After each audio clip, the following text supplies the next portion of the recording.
Hi everyone, welcome back to another video of our Ethereum series. In this video, we'll discuss gas in detail. So gas is the fuel that allows Ethereum network to operate, and it refers to the unit that measures the amount of computational effort required to execute specific operations on Ethereum network. So if you recall from our video on EVM, you'll remember that any operation that you'll do on Ethereum is converted into EVM opcode, and then these EVM opcodes are executed on the EVM stack machine. So, for example, if you want to add two numbers, you will execute an add opcode. So, some data would be pushed onto the stack and then the addition operation would be performed. And this individual operation would have a gas cost associated with it.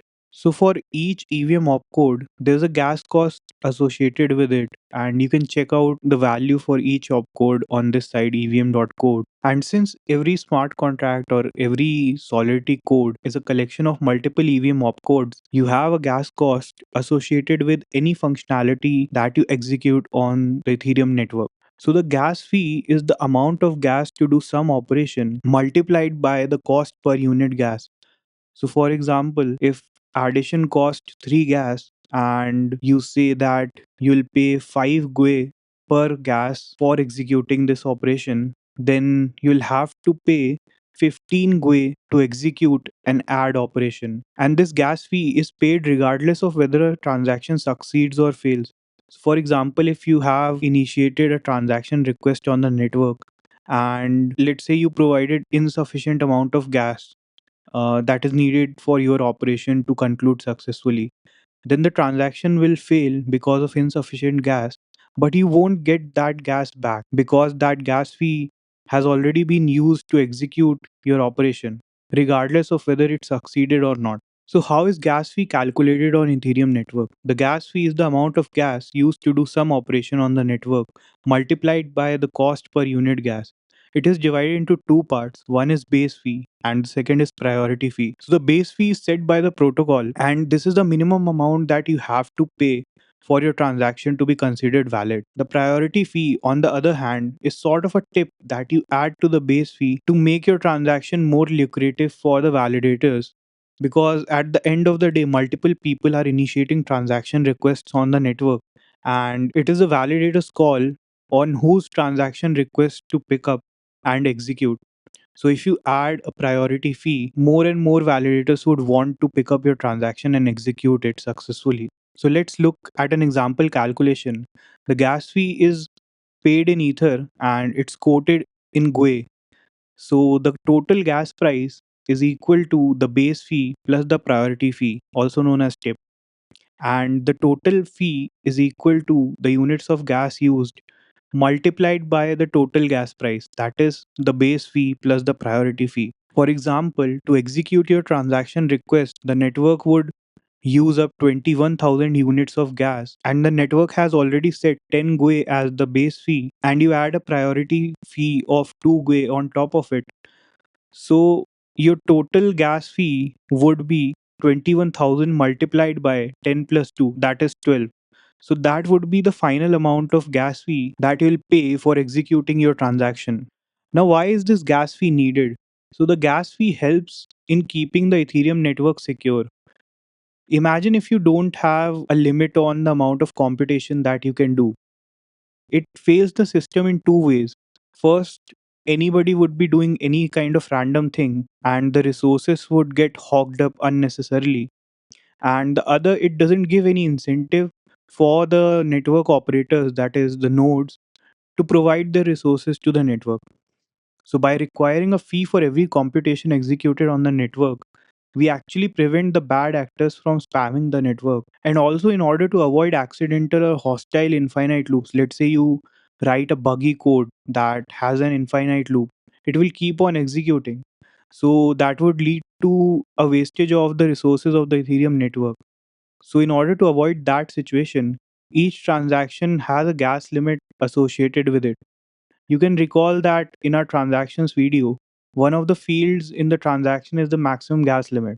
So this is that. This sets an upper cap on the amount of execution that that transaction can carry out. You can think of gas limit as the maximum amount of gas you are willing to consume on a transaction.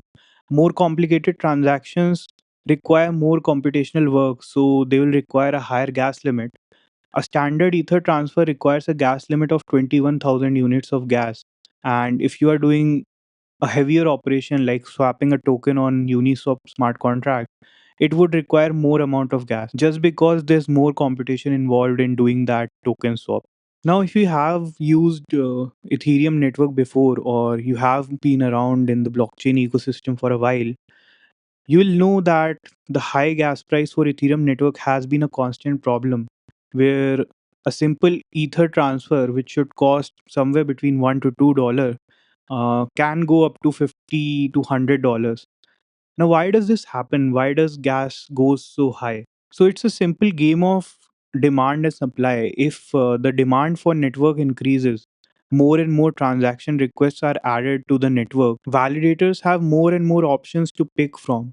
So it's obvious that the higher priority fee transactions would get picked up. And so people start adding more and more gas fee as a priority fee. So the overall gas fees of the network increases exponentially. Also, if the network demand is high, then the more complex smart contract apps might be doing lots of operations to support their functions. This would also lead to a consumption of lot of gas. Now the next question is, are there any initiatives to reduce this gas fee? And the answer is yes. Ethereum community has been working steadily on bringing in performance improvements by implementing upgrades. Ethereum 2.0 is exactly about that. So Ethereum 2.0 contains many scalability upgrades like sharding, worker trees, etc. You can read more about these on the Ethereum roadmap page. You can see that this dank sharding that makes layer 2 rollups much cheaper for users. And there are worker trees that will require a tiny amount of storage space but will still be able to verify new blocks. So these are some initiatives being taken by the Ethereum community at the protocol level to optimize further for lower gas fee and higher transaction per second. Apart from that, there are other layer 2 scaling solutions like Polygon, Arbitrum, Optimism, etc. They also help in carrying out transactions in the Ethereum ecosystem with lower gas fee. But again, these are layer 2 solutions built on top of Ethereum network. These are not exactly Ethereum network. So there's a slight difference there. Can you monitor gas fee? The answer is again yes. You can go to Etherscan and they have a page that is dedicated to gas tracking. So here you can see what is the low, average, and high gas fee going on in the network. And you can also see a heat map like as to what time of which day the gas fee goes high and what time of which day the gas fee is low. So the heat map is there.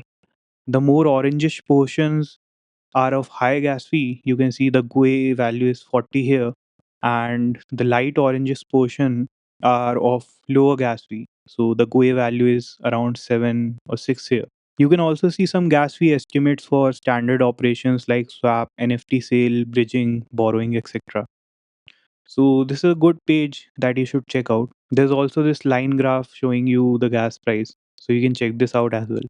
So that was all about gas on Ethereum. In the next video, we'll discuss nodes and clients on Ethereum in detail.